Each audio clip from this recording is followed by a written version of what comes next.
கர்த்தருடைய பரிசுத்த நாமத்திற்கு மகிமை உண்டாவதாக. இந்த காலை வேளையிலும் தேவனுடைய வார்த்தையை தியானிக்க கர்த்தர் நமக்கு கிருபை செய்வாராக.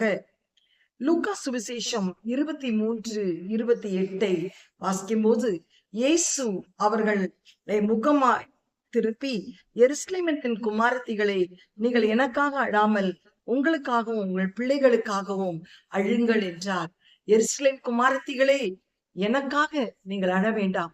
சிலுவை பாதையிலே கடந்து போய் கொண்டிருக்கிறார்.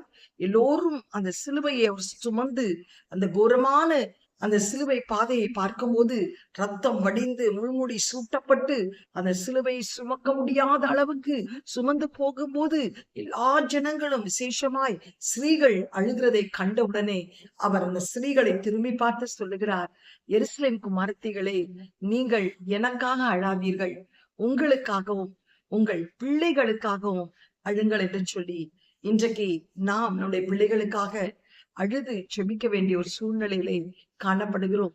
இது இயேசு நமக்கு கொடுக்கப்பட்ட ஒரு கட்டளை.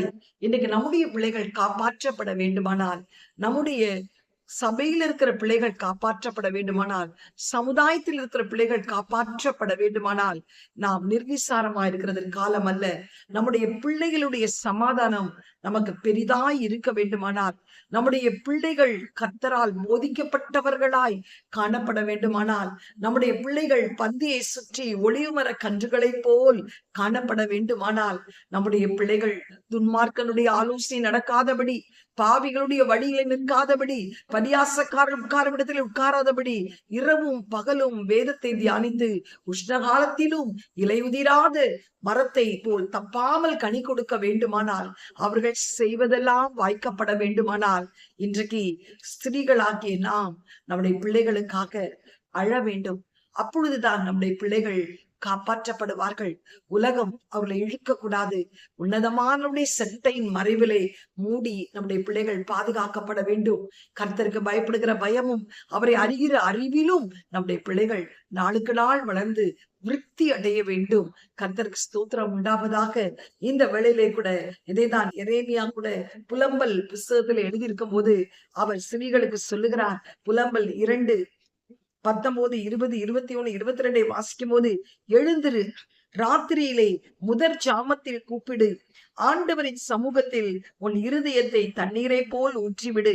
எல்லா தெருக்களின் முன்னணியிலும் பசியினால் மூர்ச்சித்து போகிற உன் குழந்தைகளின் பிராணனுக்காக உன் கைகளை அவரிடத்திற்கு ஏறிடு.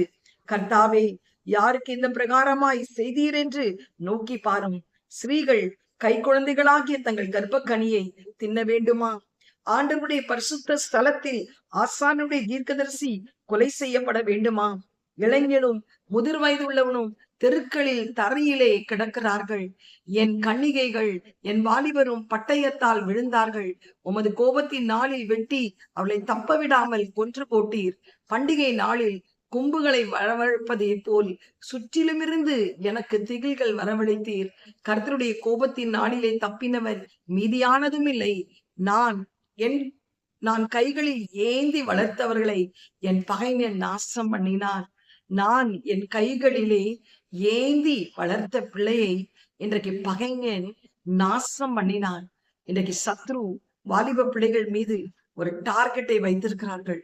சிறு பிள்ளைகள் மீது ஒரு டார்கெட் வைத்திருக்கிறார். எப்படியாவது மறைவாய் வைக்கப்படுகிற அந்த கண்ணிக்கு அந்த பிள்ளைகள் சிக்கிக் கொள்ள வேண்டும். நாம் வளர்த்த, நம்முடைய கையினால் வளர்த்த பிள்ளைகள் பகைஞன் நாசம் பண்ணுகிற காலகட்டத்திலே நாம் மௌனமா இருக்கிறதற்கு இது காலம் அல்ல. சியோன் குமாரத்தியே, நதியளவு கண்ணீர் விடு, ஓய்ந்திராதே. உன் கண்ணிமைகளை நீ மூட விடாதே. நீ கதறி அழுது நீ செபிக்கும் போது உன் பிள்ளைகள், உன் குடும்ப பிள்ளைகள், உன் சபையில் இருக்கிற பிள்ளைகள், உன் சமுதாயத்தில் இருக்கிற பிள்ளைகள் காப்பாற்றுவார்கள். நீங்க அதே சிறு பிள்ளைகளை கர்த்தருக்கு ஸ்தோத்திரம் பாலிய பலாத்காரம் செய்கிறார்கள். 4 வயது சிறுமியை பாலிய பலாத்காரம் செய்கிறார்கள். இச்சை அவர்களை தூண்டி கொண்டிருக்கிறது. இன்றைக்கு பிள்ளைகள் பலியாகப்படுகிறார்கள். ஆண் பெண் சைனிப்பதெல்லாம் இன்றைக்கு சர்வசாதாரணமாய் கடந்து போய் கொண்டிருக்கிறது சமுதாயத்திலே. இன்றைக்கு நாம் நம்முடைய பிள்ளைகள் காப்பாற்றப்பட வேண்டுமானால், ஆண்டவருடைய வாக்கின்படி நாம் நம்முடைய பிள்ளைகளுக்காக நமக்காக அழும்போது செபிக்கும் போது, கண்ணீர் விடும் போது நம்முடைய பிள்ளைகள் காப்பாற்றப்படுவார்கள். கர்த்தருக்கு ஸ்தோத்திரம் உண்டாவதாக. ஜான் வெஸ்லியோடு பிறந்தவர்கள் 11 பேர். ஆனால் அவருடைய தாய் 12 பிள்ளைகளையும் இரவிலை படுத்து தூரங்கின பின்பு ஒவ்வொரு பிள்ளையின் தலையின் மீது கைகளை வைத்து செபிப்பார்கள்.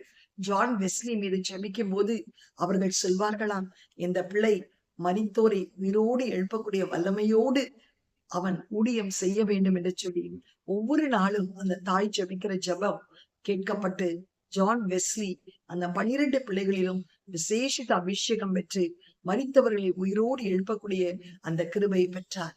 இன்றைக்கு நீ ஜெபிக்கும் போது உன் பிள்ளையுடைய வாழ்க்கையிலே ஒரு பெரிய மாற்றம் உண்டாகும். உன் பிள்ளையுடைய ஆத்மாவை குறித்து நீ அங்கலாய்த்து கொண்டிருக்கிறாயா? தவறான உறவுகளுக்குள்ளே கடந்து போய் கொண்டு இன்றைக்கு சிக்கி தவித்துக் கொண்டிருக்கிறார்களா? இன்றைக்கு ஆண்டவருடைய சமூகத்திலே உன் இருதயத்தை ஊற்றி செவி.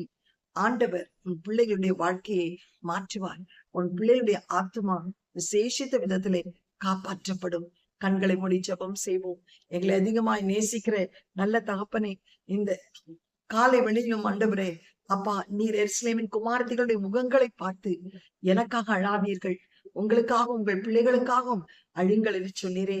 புலம்பலிலே ஏதோ நான் வளர்த்த என் பையன், என் குழந்தை, பகைஞன் அவனை சிதறியடிக்க விடாதபடிக்கு காத்துக்கொள்ள நதியளவு கண்ணீர் விடு, ஓய்ந்திராதே என்று சொல்லிடாப்பா. எங்கள் பிள்ளைகளுக்காக நாங்கள் ஜெபிக்கும் போது எங்களுடைய பிள்ளைகளுடைய ஆத்மா காப்பாற்றப்படும். எங்கள் பிள்ளைகள் கர்த்தரால் போதிக்கப்பட்டிருப்பார்கள். எங்கள் பிள்ளைகளுடைய சமாதானம் பெரிதாயிருக்கும்.